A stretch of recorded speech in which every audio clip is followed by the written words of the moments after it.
So మనకి cancer ఎప్పుడైనా diagnosis అయినప్పుడు సాధారణంగా చాలామంది ఎఫ్ఎన్ఏసి టెస్ట్ అడ్వైస్ చేస్తారు. కానీ ఎఫ్ఎన్ఏసి ద్వారా మనకు ఓన్లీ కొన్ని రకమైన సెల్స్ వస్తాయి.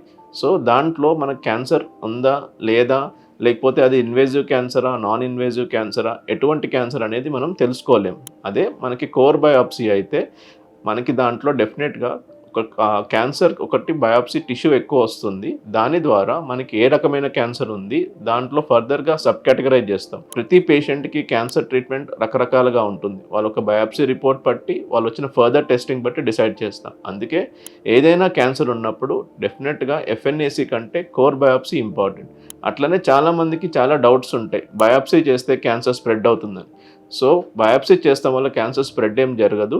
బయాప్సీ చాలా ఇంపార్టెంట్. మనకి బయాప్సీ చేస్తేనే క్యాన్సర్ ఒక డయాగ్నోసిస్ తెలుస్తుంది. దాని ద్వారా మనం పేషెంట్కి ట్రీట్మెంట్ ఇవ్వచ్చు. అట్లని ఏ టైప్ ఆఫ్ క్యాన్సర్ బట్టి దాని పర్టికులర్గా ట్రీట్మెంట్ డిసైడ్ చేయొచ్చు.